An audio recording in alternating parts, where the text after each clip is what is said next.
There is $1,000 sitting somewhere in your life right now. A checking account, a savings app, a drawer you forgot about. And over the next 40 years, doing absolutely nothing with it will quietly cost you about $44,000. Not because you spend it, because you let it sit still. I know that sounds backwards, so let me earn it. Two people, exactly the same. Same job, same salary, same single $1,000. One of them makes one move with it on a Tuesday and then never touches it again. The other leaves it right where it is. 40 years later, one of them has $45,000 from that one decision, and the other still has $1,000. Neither worked harder. Neither added a single extra dollar. The only difference was one quiet move on day one. By the end of this video, you'll see exactly how that gap cracks open, year by year, and you'll know the precise moment most people quit, right before the money actually shows up. Let me be clear about what this video is and what it isn't. This isn't a get-rich promise. $1,000 is not going to make you wealthy, and anyone who tells you it will is selling you something. This is about something quieter, and in a way more important. What happens to money the moment you stop touching it and let time do the one job time is actually good at? That's not the same thing as getting rich. And the gap between them is exactly where most people's money dies, sitting perfectly still. Let me build this from the ground up, because everything after this depends on getting it right. Compound interest has a reputation for being complicated. It isn't. Here's the whole thing. You put money somewhere, it earns a return. Say it grows about 10% in a year, which is roughly what the US stock market has averaged over the last century. Your $1,000 becomes $1,100. Simple so far. But here's the move that changes everything. The next year, you don't earn that 10% on your original $1,000. You earn it on the $1,100. So you make $110 instead of $100. The interest starts earning its own interest. That is the entire trick. A snowball that packs on more snow the bigger it rolls. Every disaster and every miracle in the rest of this video is just that one rule, running for a long time.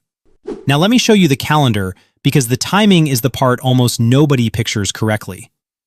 Your $1,000 on day 1. Year 1, about $1,100. Year 5, around $1,600. Feels slow. And this is exactly where most people lose faith and pull the plug. Hold that thought, because they are about to be very, very wrong. Year 10. Your $1,000 is now about $2,594. It more than doubled, and you did nothing.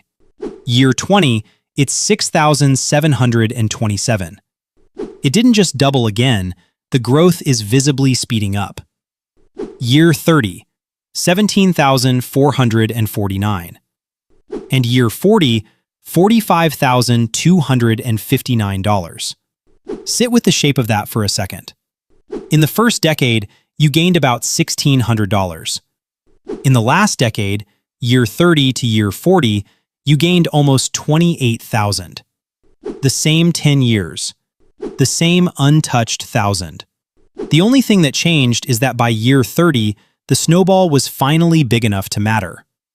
Here's the part that should rewire how you think about this. The money does not grow in a straight line. It grows like a hockey stick.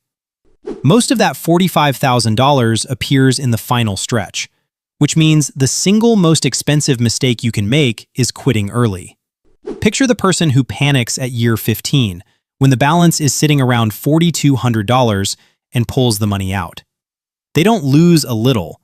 They amputate the entire back half of the curve, the part where the real money was always going to live. They quit one chapter before the payoff lands. So if doing nothing for 40 years turns $1,000 into $45,000, why doesn't everyone just do it? Two reasons, and they're the honest twist of this video. The first is inflation. That $45,000 in year 40 does not buy what $45,000 buys today. At about 3% inflation a year, what you can actually buy with it is closer to $14,000 in today's money. And here's where people get it exactly wrong. They hear that and think, see, it was a trick all along. It wasn't.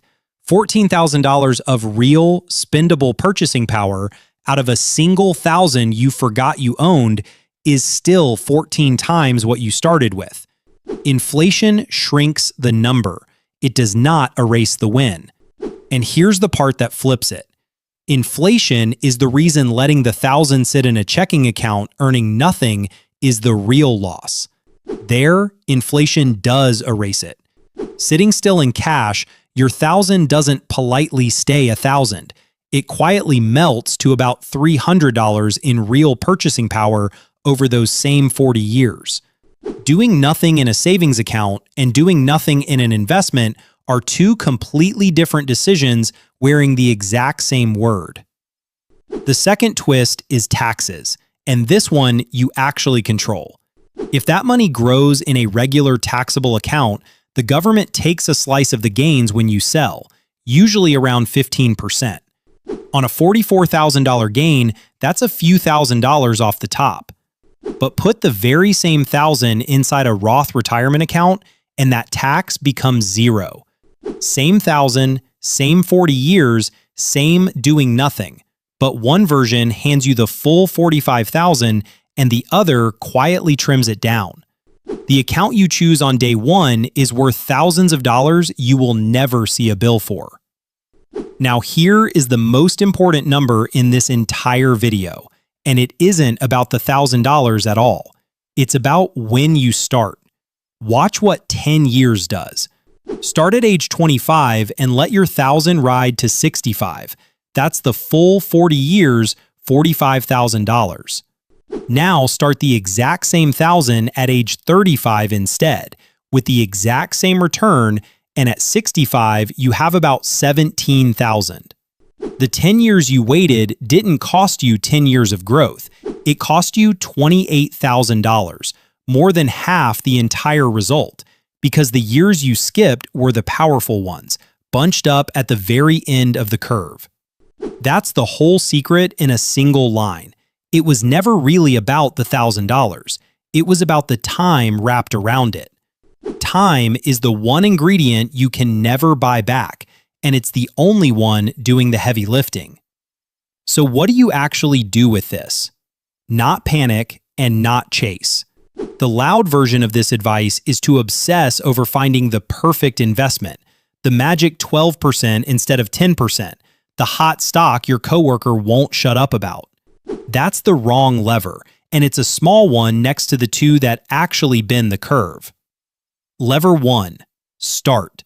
Today beats a better plan next year, every single time, because the early years are the seed of the late ones. Lever 2. Don't interrupt it. The growth comes entirely from leaving it alone, and every time you yank money out to time the market or buy something shiny, you saw the snowball off at the knees. The person who does the boring, almost lazy thing, put it somewhere sensible inside a tax-advantaged account and forget it exists, quietly beats the person frantically managing it year after year. The single most important thing in this video was never the $45,000.